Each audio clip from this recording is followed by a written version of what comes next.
Because every species has a different physical structure, they all carry out their duties in various ways. Reproduction is one of a living organism's functions. Every species has the ability to reproduce in 1, 2, or more ways.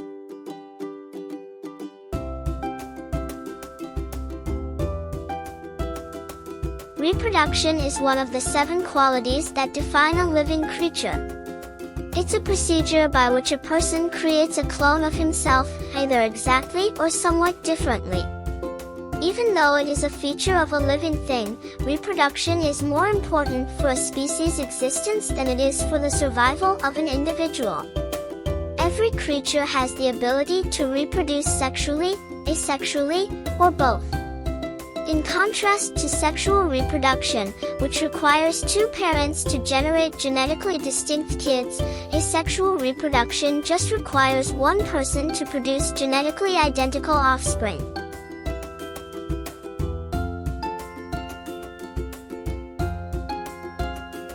As indicated, asexual reproduction creates kids that are genetically identical to their parent.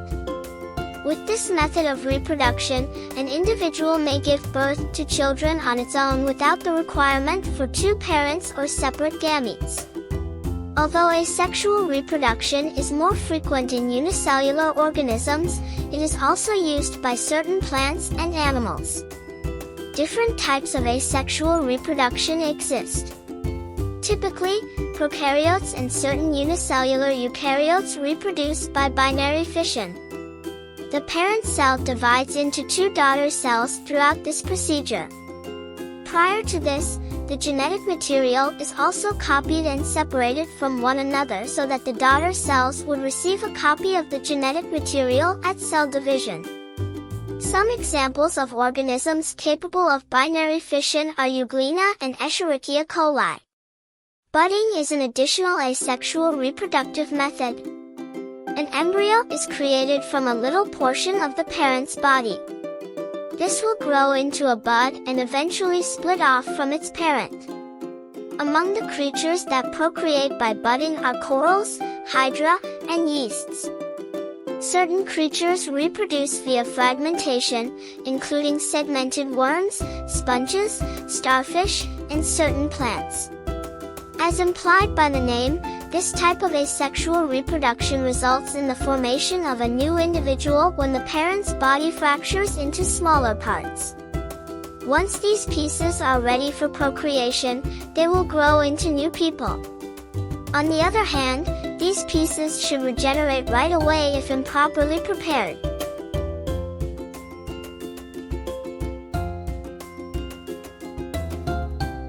In contrast to asexual reproduction, sexual reproduction uses the sperm and the egg, 2 gametes or sex cells. As a result, children born through sexual reproduction differ genetically from their parents. Sexual reproduction is the reverse of asexual reproduction, which normally uses less energy and occurs quickly. Moreover, multicellular organisms usually carry out this kind of reproduction. Additionally, there are 3 main kinds of sexual reproduction: hermaphroditism, internal fertilization, and external fertilization. Before delving into the explanation of each type, let us first talk about the word fertilization. 2 gametes are required for sexual reproduction, the maternal egg and the paternal sperm. To create a new life form, these gametes will combine. Fertilization is the term for this union. The majority of species that inhabit watery habitats undergo external fertilization. For example, during a procedure known as spawning, fish will simultaneously discharge their eggs and sperm at the same location. The sperm cells will fertilize a portion of the produced eggs. The nutritional oils in these fertilized eggs will aid in their development. The fertilized egg can also float and drift with the stream thanks to it. These eggs hatch into little replicas of their parents, which need plankton as food in order to survive. In aquatic situations, external fertilization is necessary to keep fertilized eggs and gametes from drying out. In order to improve the chances of fertilization, the current also enables the gametes to float and be conveyed. Internal fertilization, on the other hand, is the reverse of external fertilization. Terrestrial species often reproduce internally, but aquatic species frequently fertilize externally. The processes of copulation, spermatophore transfer, and sperm storage are the many methods of internal fertilization. The process of directly introducing a sperm cell into a female reproductive organ is known as copulation. Organisms capable of copulation possess specific organs or structures, such as the cloaca in birds and reptiles and the penis in mammals. In contrast, a spermatophore is a package that contains sperm.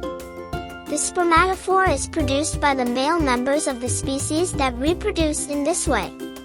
This package should include nutrients to sustain and shield the sperm in addition to the sperm. The nutritional oils in these fertilized eggs will aid in their development. The fertilized egg can also float and drift with the river thanks to the package. These eggs hatch into little replicas of their parents, which must eat plankton to survive. A man can transmit its spermatophore either directly or indirectly.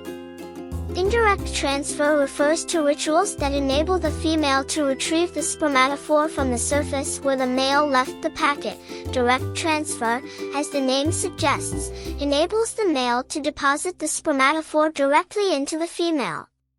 Sperm storage is the last internal fertilization process that enables the female to store sperm and use it to fertilize her egg at a later time when the conditions are right. To retain sperm for lengthy periods of time after mating, several insects, reptiles, and birds have developed specialized organs or structures. After mating, females have a tissue called the spermatheca that collects and stores sperm. The quantity of spermatheca varies throughout different creatures. For instance, some nematodes have 2, but some earthworm species have 4. Bees are another example. In order to fertilize eggs for the duration of their lives, female bees have the ability to store sperm in their spermatheca. Different methods of internal fertilization correspond to distinct methods of embryonic development in terrestrial species. Naturally, the species has an impact on this as well. The fertilized egg is deposited and develops outside of the female body in oviparous development, which comes first.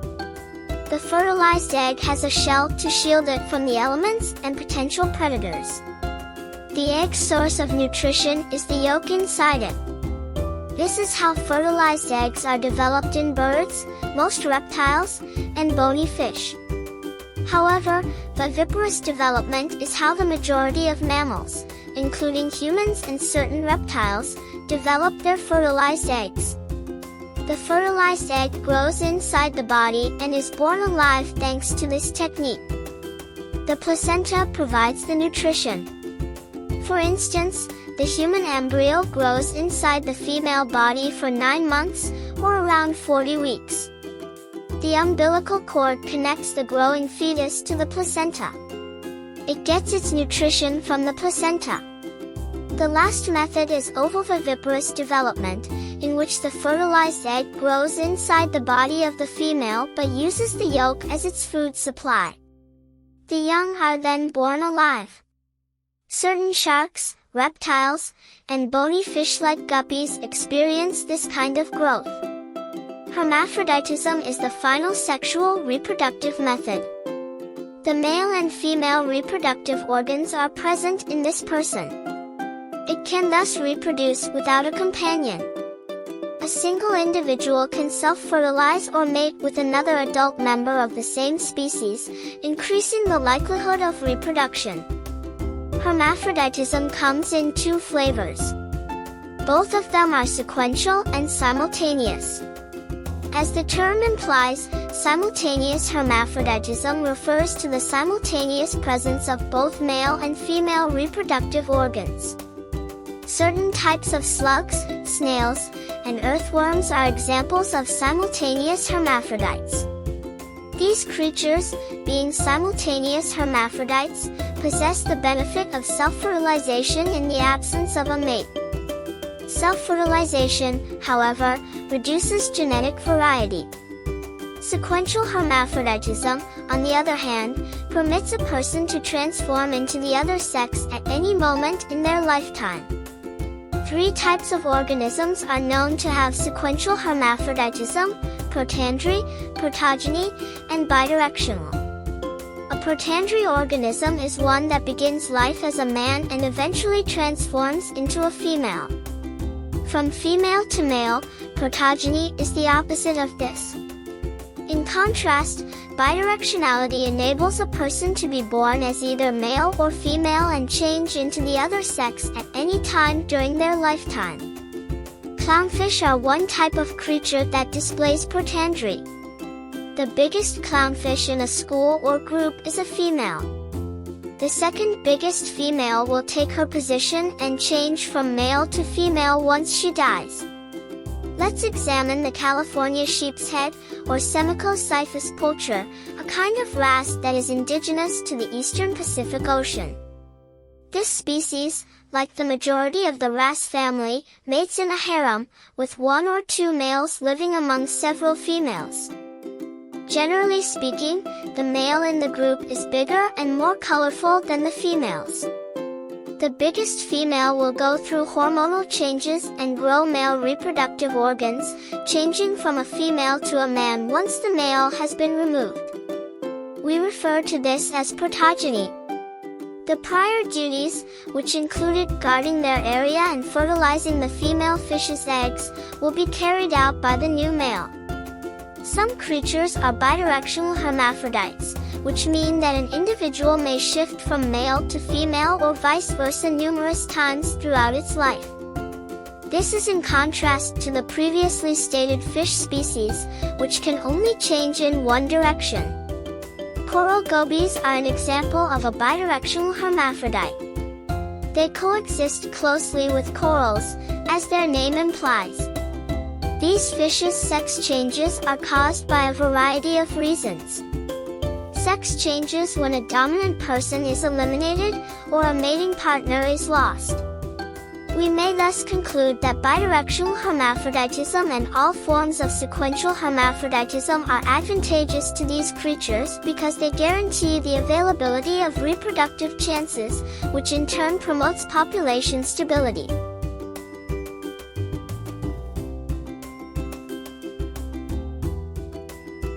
Thus far, we have discussed species that have the ability to reproduce asexually or sexually.